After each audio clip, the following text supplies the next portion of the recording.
नमस्कार, TV 24 network देख रहे हैं आप। मैं हूं आपके साथ शिखा मेहरोत्रा। क्या पश्चिम बंगाल विधानसभा चुनाव में इस बार बड़ा उलटफेर होने जा रहा है?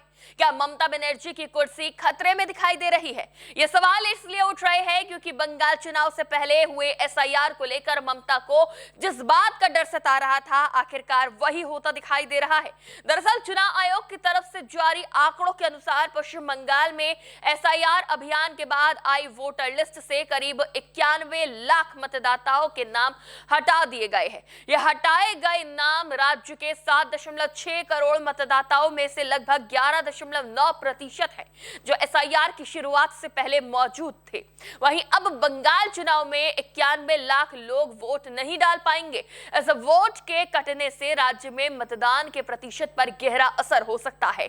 इससे न केवल चुनाव के परिणाम पर फर्क पड़ेगा, बल्कि यह मतदाता की सोच और राजनीतिक भागीदारी को भी प्रभावित करेगा। बता दें कि 28 फरवरी को जारी आधिकारिक आंकड़ों के अनुसार पिछले साल नवंबर में एसआईआर प्रक्रिया शुरू होने के बाद से 63.66 लाख नाम यानी कुल मतदाताओं का लगभग 8.3% नाम हटाए गए थे।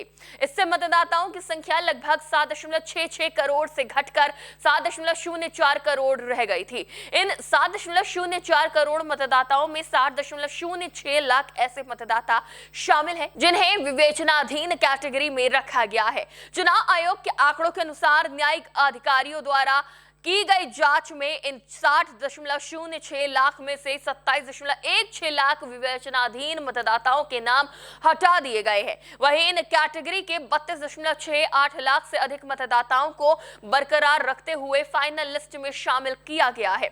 आंकड़ों के मुताबिक एसआईआर प्रक्रिया की शुरुआत से अब तक कुल मिलाकर लगभग 91 लाख नाम हटाए गए हैं।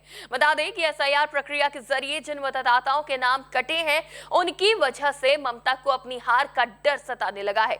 इसीलिए ममता चुनाव प्रचार में लगातार निर्वाचन आयोग और केंद्र सरकार पर तीखा हमला बोल रही हैं। ममता बनर्जी ने आरोप लगाया है कि मतदाता सूचियों के विशेष गहन पुनरीक्षण के नाम पर मतुआ, राजवंशी और अल्पसंख्यक समुदायों के लोगों को जानबूझकर निशाना बनाया गया है। उनके नाम वोटर लिस्ट से काट दिए गए हैं। नदिया जिले के चकदाहा में एक रैली को संबोधित करते हुए ममता बनर्जी ने कहा कि तृणमूल कांग्रेस उन लोगों के साथ खड़ी रहेगी जिनके नाम एसआईआर की प्रक्रिया के बाद वोटर लिस्ट से हटा दिए गए थे। ममता ने दावा किया कि सुप्रीम कोर्ट में उनके दखल के बाद निर्णय के लिए विचाराधीन लगभग 60 लाख मतदाताओं में से लगभग 32 लाख नाम सूचियों में बहाल कर दिए गए हैं। सीएम ने आरोप लगाया कि खास समुदायों मतुआ, राजवंशी और अल्पसंख्यकों को निशाना बनाकर वोटर लिस्ट से नाम हटाया जा रहा था। इसके अलावा ममता बनर्जी ने दावा किया कि उनकी पार्टी की सक्रियता और सुप्रीम कोर्ट में उनके हस्तक्षेप के कारण ही लाखों लोगों का वोट सुरक्षित रह पाया है। उन्होंने कहा कि निर्णय के लिए विचाराधीन लगभग 60 लाख मामलों में से करीब 32 लाख नामों को सूचियों में फिर से शामिल कर लिया गया है। ममता ने इसे न्याय की जीत बताया। इस दौरान उन्होंने लोगों से अपील करी कि वो अपने मताधिकार के प्रति सजग रहे और किसी भी तरह से डर या बहकावे में ना आए। फिलहाल इस नाम के हटने से बंगाल विधानसभा चुनाव से पहले राज्य की सियासत पूरी तरह गर्मा चुकी है।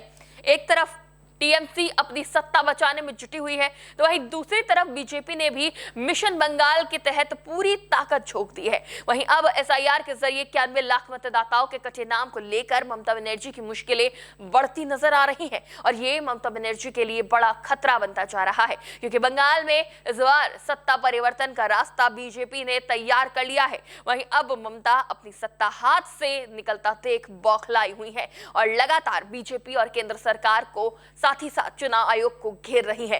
बंगाल में एसआईआर के जरिए कटे 91 लाख मतदाताओं पर आपकी क्या राय है? आपको क्या लगता है इस बार ममता अपनी सत्ता बचा पाएंगी या नहीं? इस पर आप क्या सोचते हैं, हमें कमेंट करके जरूर बताएं। फिलहाल के लिए इतना ही। देखते रहिए टीवी 24 नेटवर्क।